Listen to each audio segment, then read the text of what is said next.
Hello friends, last session हम लोगों ने जे यूनिट का करा था। आप मेरा लास्ट वीडियो देख सकते हैं जे यूनिट का। उसी के कंटिन्यूशन में आज हम लोग टेस्ट एनजी करेंगे और मावेन का कॉन्सेप्ट समझेंगे। ठीक है, TestNG is a extension of JUnit only.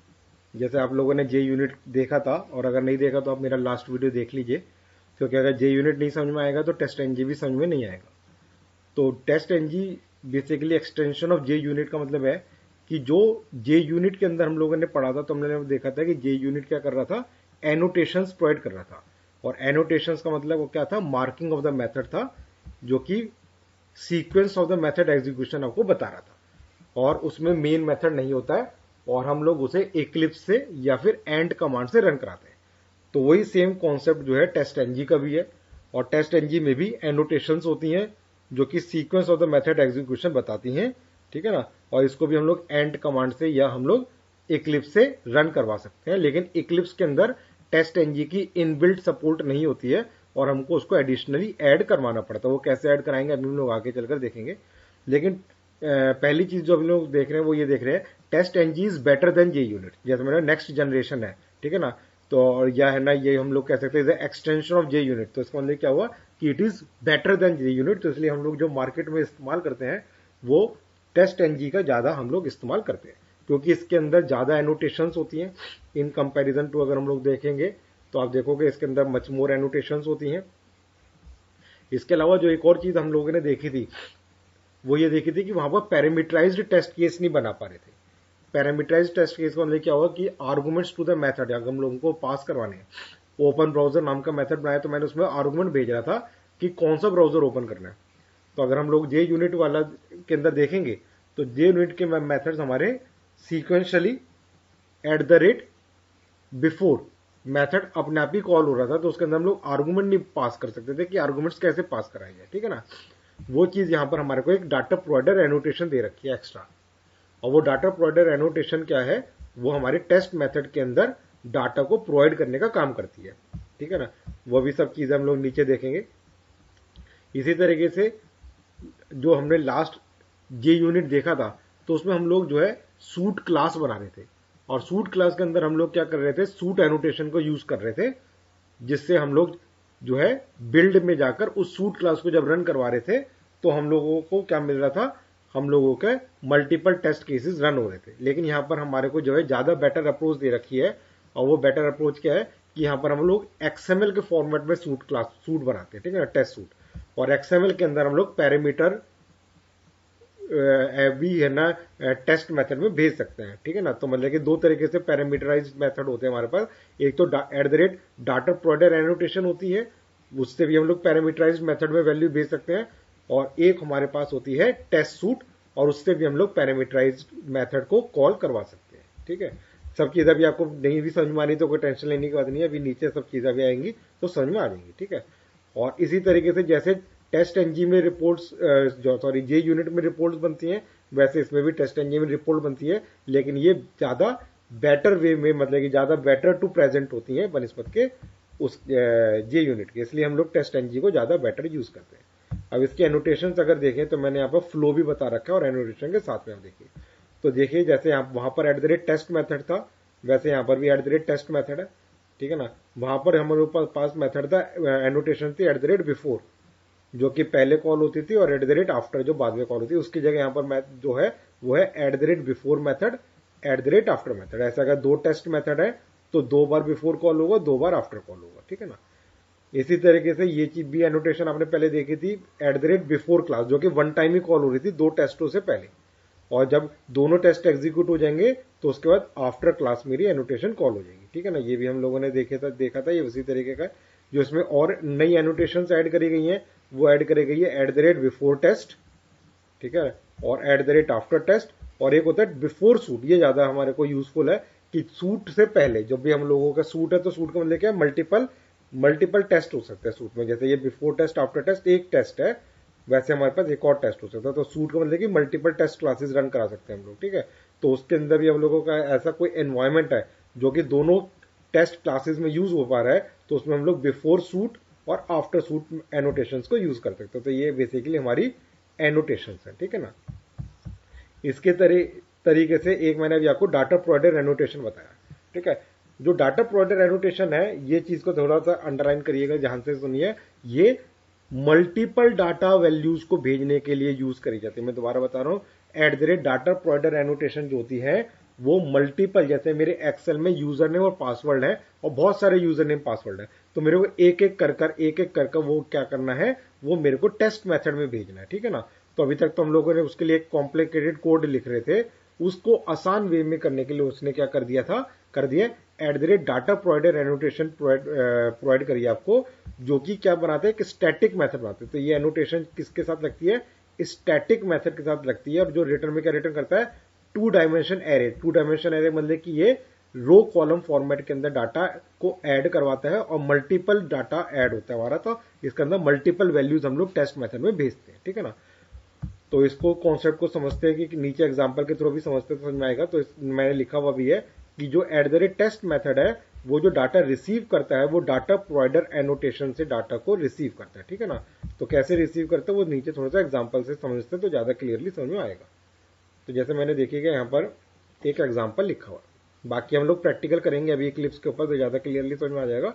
तो पहले इस चीज को समझते हैं जो मैंने हाईलाइट करा है। तो मैंने एक स्टैटिक मेथड बना रखा है, गेट डाटा।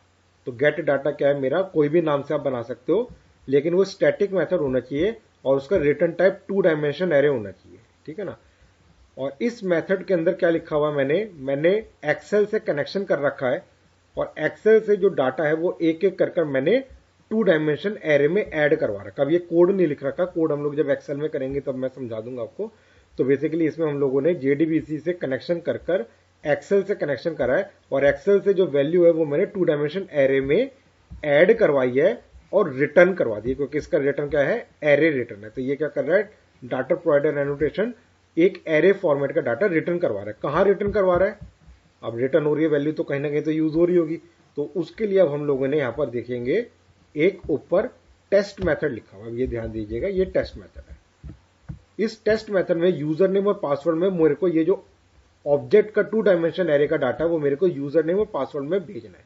तो उसके लिए टेस्ट के साथ हम लोगों ने लिख रखा है डाटा प्रोवाइडर, केस सेंसिटिव है, देखिएगा यहां पर डी और पी कैपिटल आते हैं, यहां पर डी छोटा आएगा, पी कैपिटल आएगा, और इज इक्वल टू में डबल कोट्स में ये मेथड का नाम जो यहां पर नीचे आपने गेट डाटा मेथड दे रखा है या जो भी नाम आपने यहां पर दे रखा होगा, तो ये वही वाला नाम यहां पर यूज करना है आपको, बस और कुछ भी कोड नहीं लिखना। जैसे मैं यहां पर डाटा प्रोवाइडर एनोटेशन लिखूंगा और टेस्ट के अंदर मैं data provider is equal to get data करूंगा, तो ऑटोमेटिकली वो एक एक कर सारा एरे का डाटा एकदम से नहीं कॉल होगा। तो वो एरे में से, जैसे फॉर का लूप हम लोग लगाते थे, तो फॉर के अंदर पहले रो चलता था, फिर कॉलम, तो एक एक करके क्या करेगा, पहले रो का पहला कॉलम, फिर पहले रो का दूसरा कॉलम, ऐसे करके डाटा चल रहा था ना, फिर रो, उसी फॉर्मेट के अंदर ये क्या करेगा, अपने आप ही इंटरनल ये सब चीजें हो जाएंगी। तो एक एक करके वो वैल्यू को निकालेगा और यूजर नेम पासवर्ड में पास करता चला जाएगा। तो ये आपका जो है ये बहुत इंपॉर्टेंट चीज है कोई भी टेस्ट को एग्जीक्यूट कराने के लिए। तो इसलिए टेस्ट एनजी में ये हमारी बहुत इंपॉर्टेंट एनोटेशन है, डाटा प्रोवाइडर एनोटेशन, ठीक है। इसी तरीके से जो है एक और चीज है इसके अंदर जो मैंने अभी आपको बताया कि टेस्ट सूट से भी मैं पैरामीटर मेथड भेज सकता हूं। अब ये चीज एक और इंपॉर्टेंट चीज समझिएगा कि जो डाटा प्रोवाइडर एनोटेशन वो एरे के फॉर्मेट में डाटा भेज रहा है, मतलब कि बहुत मल्टीपल डाटा है वहां पर, तो मल्टीपल डाटा एक एक करके डाटा जा रहा है, ठीक है ना। लेकिन अगर मल्टीपल डाटा नहीं है, सिंगल वैल्यू ही भेजनी है, जैसे ब्राउजर के अंदर मेरे को भेजनी है भी फायरफॉक्स, तो एक ही सिंगल वैल्यू जा रही है, या मेरे को यूआरएल के अंदर वैल्यू भेजनी है कि भाई मेरे को xyz.com को ओपन करना है, तो सिंगल वैल्यू जानी है, तो वो पैरामीटर भी मैं यहां पर टेस्ट सूट से भेज सकता हूं। तो जब हम लोग टेस्ट एनजी में सूट बनाते हैं तो हमेशा टेस्ट एनजी.xml से बनेगा, तो मतलब कि XML फॉर्मेट में बनेगा सूट हमारा, ठीक है ना। और उसमें से हम लोग पैरामीटर भेज सकते हैं, कैसे भेज सकते हैं उस चीज को आप डायग्राम के थ्रू देखिएगा। तो जैसे कि मैंने यहाँ पर टेस्ट एनजी.xml बना रखा है, जिसमें सूट में सूट का नाम आ जाएगा, टेस्ट में टेस्ट का नाम आ जाएगा, कुछ भी नाम दे सकते हैं। यहाँ पर पैरामीटर नेम ब्राउजर, अब यहाँ पर ये वाला जो नाम है, और देखिएगा जो मेरा यहाँ पर जो भी मेरा जो टेस्ट मेथड है उसके अंदर मैंने पैरामीटर्स एनोटेशन यूज कर रखी है यहाँ पर। तो ये देखिएगा मेरा ओपन ब्राउजर नाम का मेथड है, ओपन नाम का ब्राउजर का नाम के मेथड में ब्राउजर और यूआरएल दो मैंने यहाँ पर पैरामीटर भेजना है। अब यहाँ पर मल्टीपल वैल्यूज नहीं भेजनी, सिंगल सिंगल वैल्यू ही भेजनी है मेरे को। तो उसके लिए मैंने क्या कर रखा है, ये बिफोर टेस्ट तो आपको पता ही है क्या होता है, ठीक है ना, इसको छोड़ देते हैं। पैरामीटर्स, ये मैंने यहाँ पर पैरामीटर्स एनोटेशन भेज रखी है, और यहाँ पर हम लोगों ने क्या कर रखा है, ब्राउजर और यूआरएल दो मैंने यहाँ पर जो है वो कर रखी है ना, वैल्यूज ऐड करा रखी है इसमें। तो ये इसकी जो मैपिंग होती है वो ऊपर वाले पैरामीटर से मैपिंग हो रही है। तो ब्राउजर की मैपिंग ऊपर वाले पैरामीटर ब्राउजर से मैपिंग होगी और वैल्यू क्रोम, तो क्रोम यहाँ पर पास हो जाएगा, ठीक है ना। वैसे ही पैरामीटर नेम यूआरएल, तो ये यूआरएल की मैपिंग इस यूआरएल से होगी और वैल्यू में जो भी आपका xyz.com है वो यहाँ पर पास हो जाएगा। तो इसे कहते हैं एक्सटर्नल डाटा हम लोग भेज रहे हैं। तो बेसिकली ये आपका जो है, हम लोग आगे फ्रेमवर्क भी देखेंगे हम लोग अपना जो है, तो उसके अंदर भी आप देखोगे इस चीज को कि हम लोग क्या कर रहे हैं, डाटा प्रोवाइडर है ना फ्रेमवर्क को यूज में एक्सटर्नल सोर्स से डाटा पास कराया जा रहा है। तो एक्सटर्नल सोर्स से डाटा का मतलब कि हम लोग क्या कर रहे हैं कि ये ब्राउजर की इंफॉर्मेशन, यूआरएल की इंफॉर्मेशन मैं एक्सएमएल से रीड कर रहा हूँ, या मैंने अभी एक्सेल से भी डाटा रीड करना बताया आपको, ठीक है ना। या मैंने जैसे अभी देखा कि एक्सेल से क्या कर रहे हैं, एरे में डाटा ऐड करा रहे हैं और at the rate data provider annotation क्या कर रही है, डाटा को हमारे टेस्ट मेथड में भेज रही है। तो ये क्या कर रही है, इससे क्या कहते हैं, डाटा प्रोवाइडर है ना फ्रेमवर्क कहते हैं, ठीक है। तो वो आगे जब चल कर देखेंगे तो इस तरीके से आपने, और क्लासेस के अंदर जो टेस्ट क्लास है लॉग इन टेस्ट, वो हमारा क्लास का नाम आ जाएगा, ठीक है, जो हमको टेस्ट में एग्जीक्यूट करवानी। तो इस तरीके से हम लोगों ने यहाँ पर ये चीज देखी। अब मैंने जैसा आपको ऑलरेडी डिस्कस करा था एक और चीज कि भी हमारा जो है टेस्ट एनजी जो है वो इक्लिप्स में आपका इनबिल्ट नहीं होता और आपको उसको इक्लिप्स में ऐड करवाना पड़ता है, ठीक है ना। तो इक्लिप्स में ऐड कराने के लिए हमको क्या करना होता है, हम लोगों को बेसिकली एक टेस्ट एनजी को डाउनलोड करना पड़ता है। तो ये यूआरएल मैंने आपको यहाँ पर दे रखा है, आप इस यूआरएल को ब्राउजर पर टाइप करिएगा तो आपकी मशीन के ऊपर एक site_assembly.zip नाम का फोल्डर, सॉरी फाइल डाउनलोड हो जाएगी, ठीक है। देखता हूं अगर मेरी मशीन पर होगी रखी हुई तो एक बार मैं चेक करता हूं। तो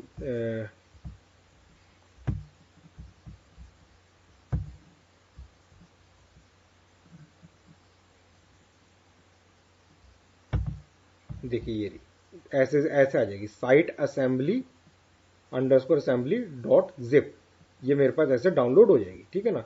आप इसको जब एक्सट्रैक्ट करेंगे तो आपको दो फोल्डर्स नजर आएंगे, एक फीचर्स के नाम से, एक प्लगइन के नाम से। जब ये साइट assembly.zip को एक्सट्रैक्ट करेंगे तो दो फोल्डर नजर आएंगे, फीचर्स एंड प्लगइन्स के नाम से, ठीक है ना। अब ये फीचर्स और प्लगइन्स नाम के जो फोल्डर हैं इनको आपको कॉपी करना है और हमको इक्लिप्स में जाकर इसे पेस्ट करना है। तो मैं दिखाता हूं आपको क्या कह रहा हूं मैं। जैसे कि मैंने देखता हूं अगर इसको एक्सट्रैक्ट कर रखा होगा तो,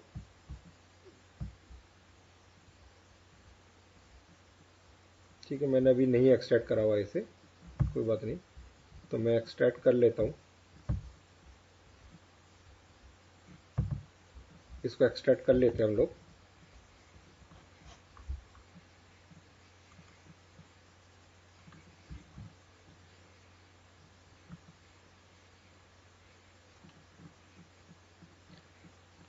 तो देखिएगा ये दो दो मिल रहे हैं, फीचर्स और प्लगइन्स। इनको बस इन्हीं दोनों फाइल्स को, फोल्डर को मेरे को कॉपी करना है, ठीक है ना। और कहां पर डालना है, तो उसके लिए अब आप इक्लिप्स का पाथ पर चले जाइए। मैं एक बार इक्लिप्स का दिखा देता हूं आपको कैसे जाना है। तो जैसे ये मेरा इक्लिप्स है, तो इसकी आप प्रॉपर्टीज में जाओगे तो यहाँ पे आपको पता चल रहा है कि ये सॉफ्टवेयर एफ के अंदर है, सॉफ्टवेयर एंड टूल्स, इक्लिप्स के अंदर इक्लिप्स ये है मेरी लोकेशन, ठीक है ना। तो एफ ड्राइव में है, तो ये देख लेते हैं। एफ ड्राइव में सॉफ्टवेयर एंड टूल्स, इक्लिप्स, ठीक है। यहां पर देखिए ये ड्रॉपिन्स नाम का फोल्डर है, ठीक है, ड्रॉपिन्स, ठीक है। और ये ड्रॉपिन्स के अंदर जाकर आपको क्या करना है, देखिएगा, तो मैंने बता रखा है यहाँ पर ड्रॉपिन्स फोल्डर को सर्च करिए और ड्रॉपिन्स के अंदर जाकर आपको एक फोल्डर बनाना है। किस नाम से बनाना है, इस नाम से, टेस्ट एनजी इक्लिप्स। तो मैं एक बना देता हूं, यहां पर जाकर आप एक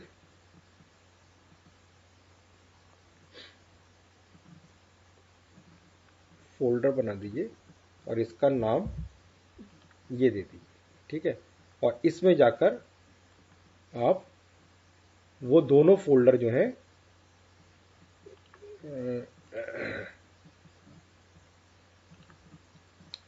कॉपी कर लेता हूं पहले मैं, सी के अंदर ये था, मैंने ये दोनों को कॉपी कर लीजिए,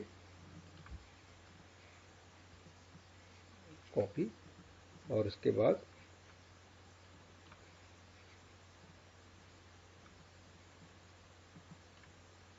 एफ में जहाँ पर आपका इक्लिप्स की इंस्टॉलेशन है, ड्रॉप इन्स में ये फोल्डर जो बनाया था यहाँ पर जाकर आप उसे पेस्ट कर दीजिए।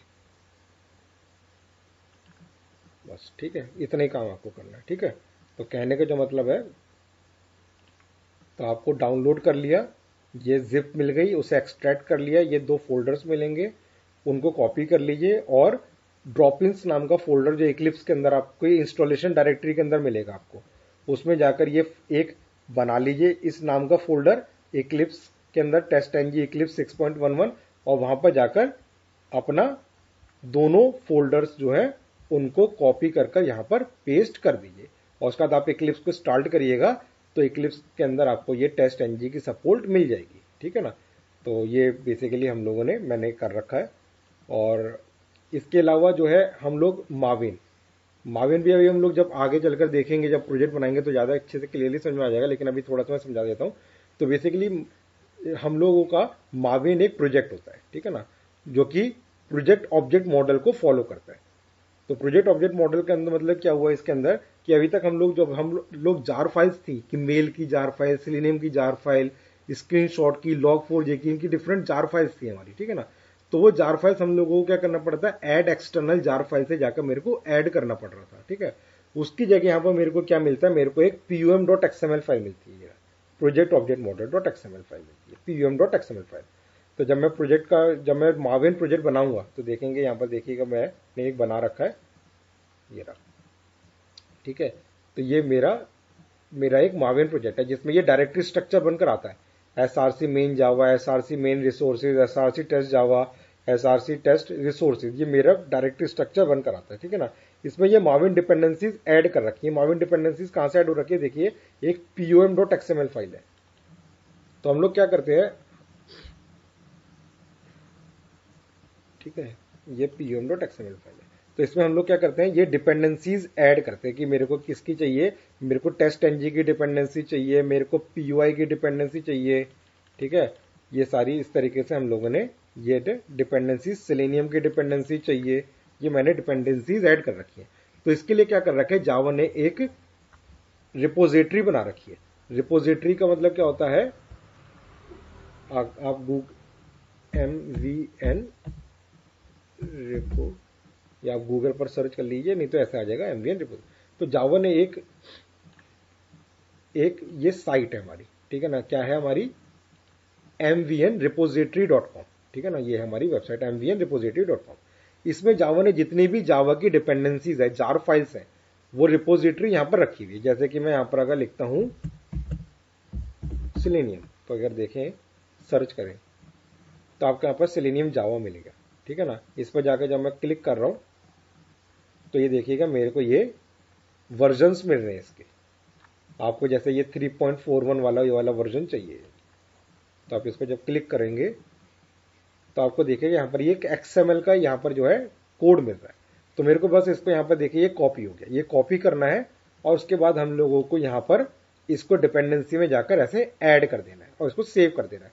तो जब ये फाइल बिल्ड होगी, तो जब हमारा प्रोजेक्ट बिल्ड होगा तो ये क्या करेगा, ये उस रिपोजिटरी से यहाँ पर माविन डिपेंडेंसी के अंदर जो भी सपोर्टिंग जार फाइल्स चाहिए होंगी वो यहाँ पर हमारा ऐड करवा देगा। ठीक है ना, तो ये बेसिकली जो है ये माविन प्रोजेक्ट का हमारा को ये एडवांटेज मिलता है। तो ये बैकबोन है basically, PUM project object model .xml, ये pum.xml is a backbone basically. ठीक है ना, और बाकी जो है डायरेक्टरी स्ट्रक्चर जो हमने बनाया अभी, जैसे मैंने आपको देखा है, तो डायरेक्टरी स्ट्रक्चर के अंदर हमारी जो ये मेन जावा में हम लोग अपनी यूटिलिटीज लिखते हैं, जैसे कि डाटाबेस कनेक्शन करने का कोड है, स्क्रीनशॉट लेने का कोड है, मेल सेंड करने का कोड है, ये इस तरीके की जो भी यूटिलिटीज हमारे को प्रोजेक्ट के लिए चाहिए होती हैं वो हमारे इस जगह पर रहती है। ठीक है ना, हमारा जो है टेस्ट जावा, तो जितने भी टेस्ट सिनारियोज रहते हैं, हमारे टेस्ट केसेस रहते हैं, लॉग्स जनरेट होने हैं, स्क्रीनशॉट जनरेट होने हैं, वो कहाँ पर रहते हैं, वो इस लोकेशन पर रहते हैं। जितने भी रिसोर्सेज हैं, जैसे कि हमारी log4j की प्रॉपर्टीज फाइल है, or.properties फाइल है, testsuite.xml फाइल है, वो सारी हमारी रिसोर्सेज के अंदर रहती है। तो इस तरीके से हमारे डायरेक्टरी स्ट्रक्चर रहता है। ठीक है ना, बाकी तो हम लोगों ने आपके साथ लॉग्स लास्ट टाइम पर डिस्कस करा ही था कि लॉग्स क्या होता है और कैसे बनता है। उसके लिए मेरा लास्ट लेक्चर एक बार मैंने इस बना रखा है, आप उसे देख सकते हैं। एक्सटेंट रिपोर्ट का भी हम लोगों ने टॉपिक उसी में कवर करा था कि किस तरीके से जनरेट करा जाता है, ठीक है ना। फ्रेमवर्क का हम लोगों को कॉन्सेप्ट अगर समझे, फ्रेमवर्क, तो framework define the set of rules basically, ठीक है ना।